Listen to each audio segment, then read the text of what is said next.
What's up, everybody? How's everyone doing out there today? My name is Ian, and you're watching Wildcat MTG. Welcome back. Wow, it is pre-release weekend. Phyrexia AWBO is here, and today I'm going to go over my top 10 cards that I am most excited about from Phyrexia AWBO. And, I wanted to preface that and kind of, express that this list is my top 10 cards that I'm most excited about. Now, I'm not necessarily talking about most valuable. I'm not necessarily talking about most powerful. I think a lot of that is subjective to what format you're talking about, because I think different cards are going to slot and play better in different formats, and in some formats better than others. So this is simply a list that I've comprised that is cards that I look at that jumped off the screen at me as cards that I'm like, man, I can't wait to try that card out. So this is, again, my list of cards that I am most excited about playing with. And looking at Phyrexia AWBO, and I've done this top 10 list, for a few sets now, probably going back to at least Kamigawa and Neon Dynasty. And so in past sets, there's been a couple in there, admittedly, where I struggled to find 10 cards where I was like super interested in playing with them. It was kind of a stretch to find 10 cards, and but I did not have that issue with Phyrexia AWBO. I had a hard time paring down the list. No doubt it looks like a really powerful set. There's a lot going on. And so, I actually struggled to find and pare down the list down to 10 cards, because there was probably another 3, 4, 5 cards that I could have easily added to this list. So, with that in mind, it was fun. I'm enjoying it. And let's go ahead and jump on in and start talking about the cards that I'm most excited about playing with, starting with number 10. All right, so to start us off at number 10, I have Venerated Rot Priest. And when the set was first starting to begin being spoiled, and they're talking about, okay, we're bringing poison counters back, I was like, okay, like how serious are we about poison counters? Is it going to be like a realistic win con, or are we just kind of talking about like memeing it or a little bit? And then you start to see the corrupted mechanic, and then I saw this card and I was like, oh, they're real serious about poison counters. So toxic is obviously the mechanic here, but this card reads like it's a 1 for a 1/2. And whenever a creature you control becomes the target of a spell, target opponent gains a poison counter.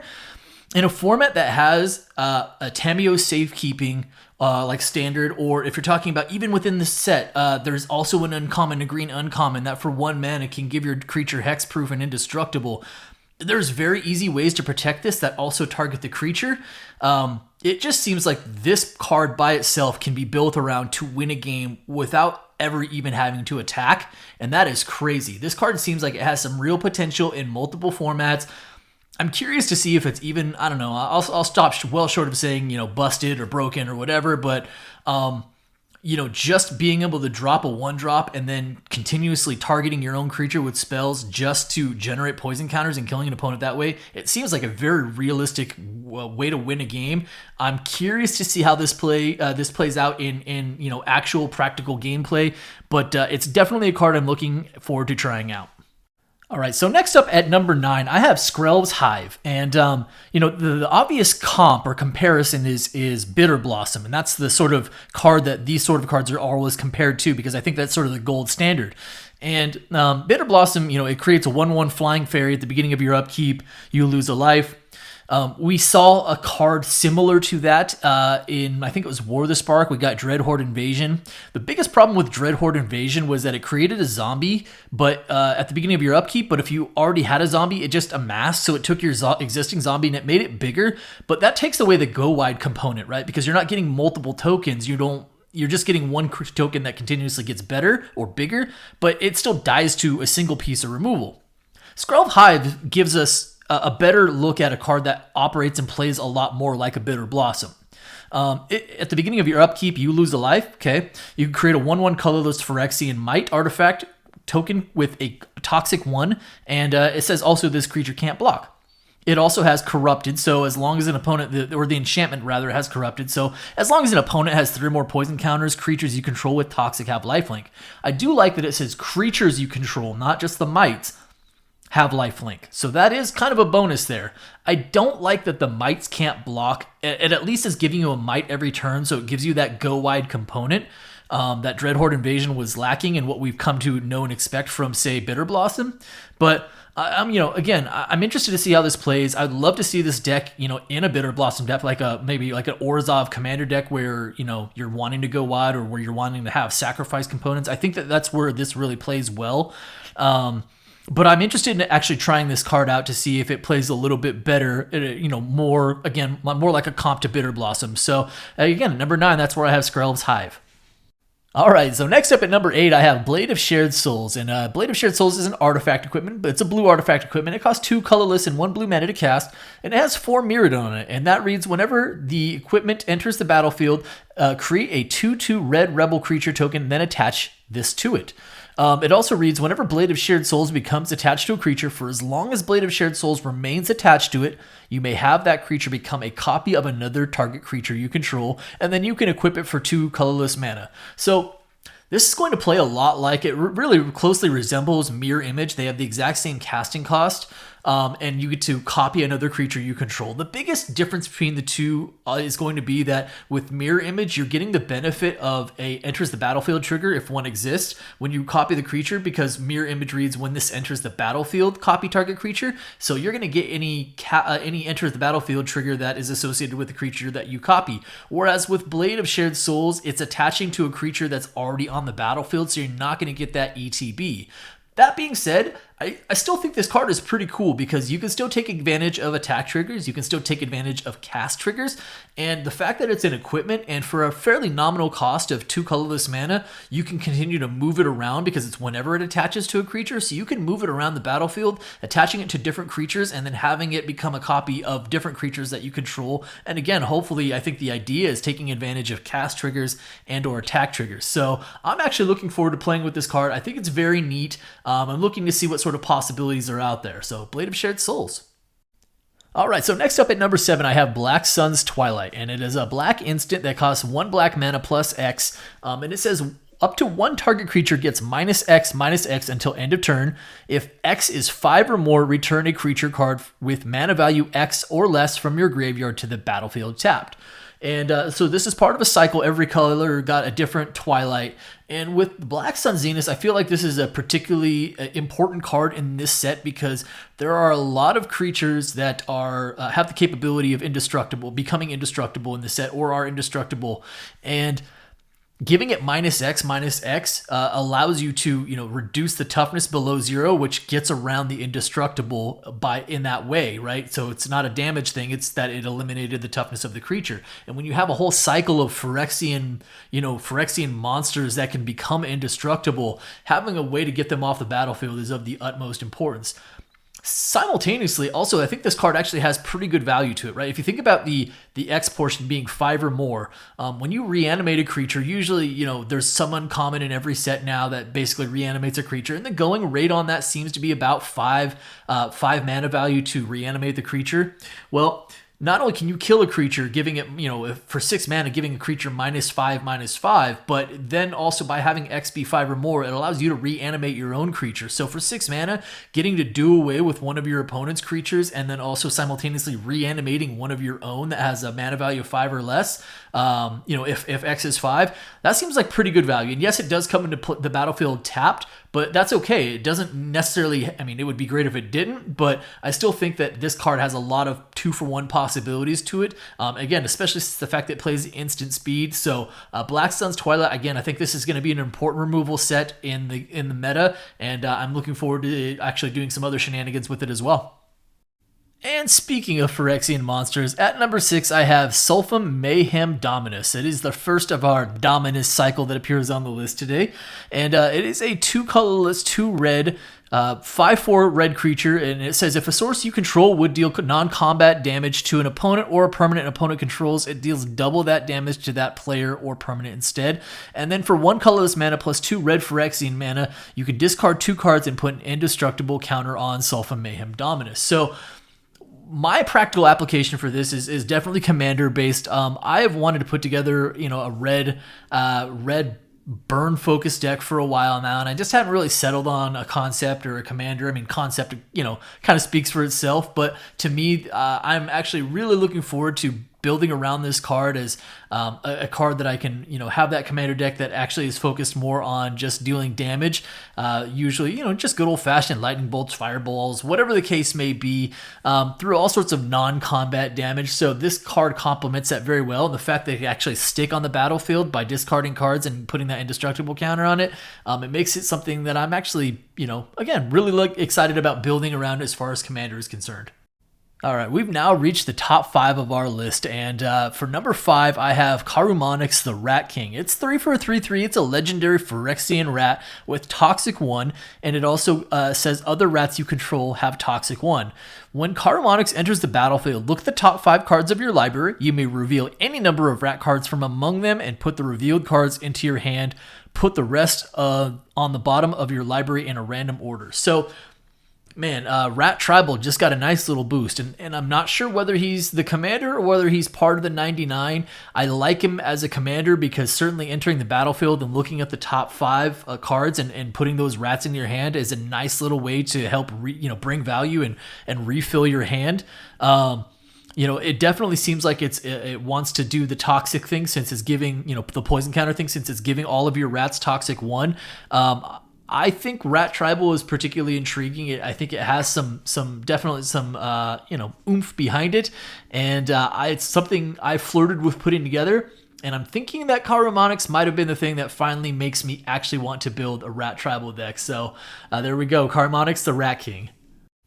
The number 4 card on my list is a card that I think has a lot of possibilities too, and that is Spliced Apparatus. It's a blue artifact that costs 3 colorless mana plus 1 blue mana, and it has flash. It also says at the beginning of your upkeep, put an oil counter on Spliced Apparatus. Instant and sorcery spells you cast cost 1 colorless less to cast for each oil counter on Spliced Apparatus. So first of all, I love that this thing has flash because ideally what you're doing is playing it on your opponent's end steps so that when you untap, you're untapping with this already in play, getting an oil counter on your upkeep. So you're getting instant value on it because you're untapping with it and now getting an immediate discount from having an oil counter on it.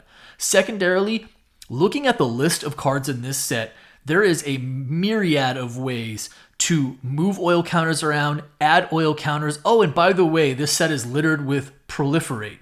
So there's an insane number of ways to add oil counters to an existing artifact that already has oil counters on it.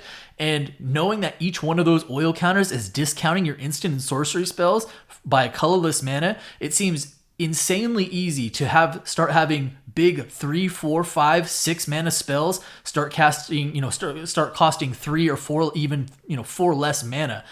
To me, this card has a lot of possibilities to it. It seems incredibly strong, again, built into a set that has a lot of ways to add oil counters, move oil counters, or even just proliferate more oil counters onto it. Yeah, I'm really, really excited about Spliced Apparatus. I can't wait to try it out myself. Okay, so earlier I had mentioned that it was the first of the Phyrexians on my list, and here's the second and last Phyrexian on my list today, and that is Modric Glory Dominus at number 3. So, when I'm constructing my list, I try not to necessarily go with all the easy answers, all the right answers. I do try to look for some variety and some cards that I think are niche or interesting or just wacky. But I could not have Modric on my list. This is a card I'm genuinely excited about playing with. It slots into some decks I already have constructed. And so let's take a look at a bit and talk about the card a little bit more first. And so Modric is 4/4/4/4. That's 2 colorless and 2 white mana. And it says if 1 or more tokens would be created under your control, twice that many of those tokens are created instead.